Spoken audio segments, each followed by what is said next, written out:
How's it going, folks? This is CJ here, live at San Diego Comic-Con, and I am here with, introduce yourself, sir. I'm Yuri Lowenthal. I play Smoke in Mortal Kombat 1. Cool. You are a man of many talents in the voice acting, clearly and stuff. How does it feel to be part of, this is like pretty much the second reboot of MK after 9, so how does it feel to actually be in the proper and have your voice to Smoke? Yeah, it's just, it's just amazing to be part of, something that has lived in our consciousness for so long. Like when you say Mortal Kombat, people know exactly what you're talking about instantly, right? It's got a whole style, and a theme and a look, and everybody knows what to expect. And I've never been a part of that before, so to be a part of that is just really exciting. It's a bit of a pressure because you go from Spider-Man to right, this, and then a lot of other voice acting, anime, and all that stuff. So how does that feel to just kind of encompass all that, and then boom, MK's on your? Oh man, I tell you, as I grew up a nerd, and I'm still a nerd, and to add that sort of to my checklist of like nerdy things that I got to be a part of, is just, it's the best. It's a dream. So when you actually got the part, did they kind of have like a set list of how they want your character to be? And then, because Smoke as a character, to me, it never felt like he had much of a character. Exactly. Per se. So it feels like in this one, at least from the story trailer, it feels like Smoke is actually a full-fledged character. So I mean, what did they give you in terms of like how to go about the character voicing? Well, that was one of the things that really excited me about coming into this version of Mortal Kombat, is they're really concentrating more on story and character and the relationships between the characters. It would have been fine if Mortal Kombat had just been another fighting game, but I think they're really, up-leveling it by adding that stuff in and getting you more attached. And having the characters relate differently to each other, because of their relationships. So that was fun, and working with Dominic Chanchola, who's the writer, who was also in the when we were doing the recording, he was the voice director as well. So he was able to fill me in on context and how my relationship with Scorpion is different than it is with Sub-Zero, even though I'm an adopted brother, to that family. So it was something that we worked on together. Lastly, like as you said, you had that relationship with Smoke has with Scorpion and Sub-Zero. Can you kind of like, I guess, tease a little bit like what's that dynamic like? Because like I said, the trailer doesn't give you much, but it feels like there's a little bit of like they're working together, but it's kind of like, well, who are you? Like, right. Well, I would just say you have to remember that I'm adopted brother. Okay. And let's just say that my relationship with Scorpion is very different than my relationship with Sub-Zero. Okay. And I can't say exactly why it plays out that way, but you'll find out soon enough. Cool. Well, I appreciate it, because trust me, when they said that you were Smoke, I was like, that's perfect. That's not my first ninja that I've played, so yeah, I see that. Oh, no, trust me, it was perfect. So I appreciate you taking the time talking to us. Absolutely. Have you guys later. Peace. All right, thanks. Thank you, sir. Oh, you're very welcome. That's a good shirt. Thanks. What's up, everybody? It's DJ Sue from 3 Black Geeks. We're back here for the Mortal Kombat 1 press event at San Diego Comic-Con.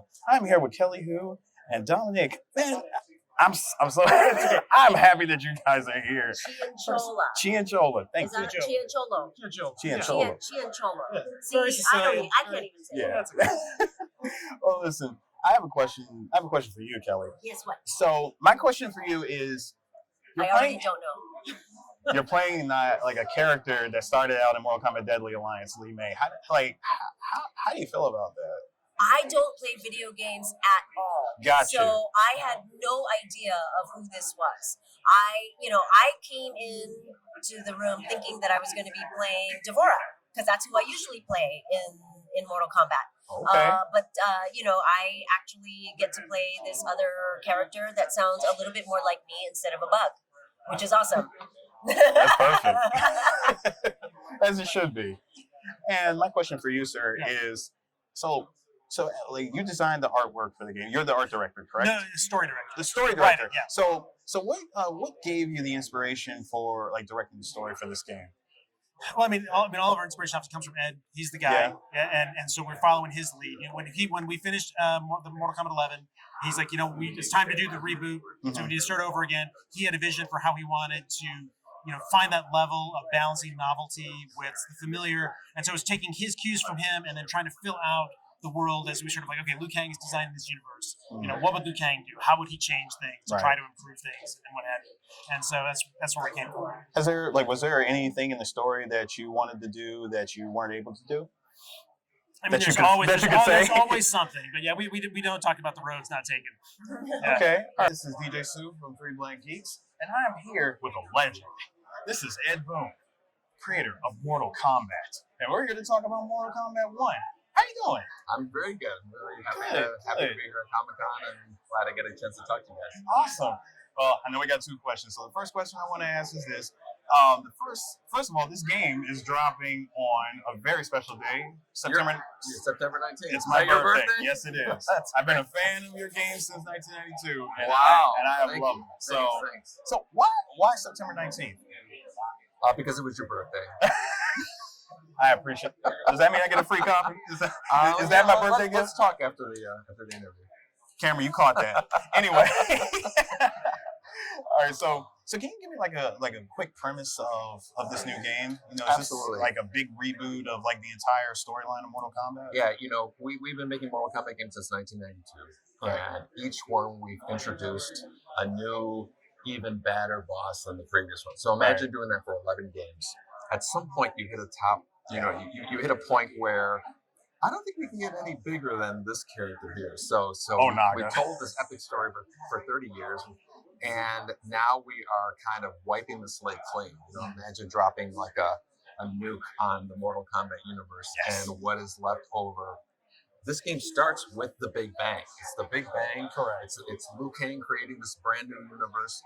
And so if you imagine a brand new story with existing characters, so Sub-Zero, Scorpion, they're ninjas, they want to kill each other.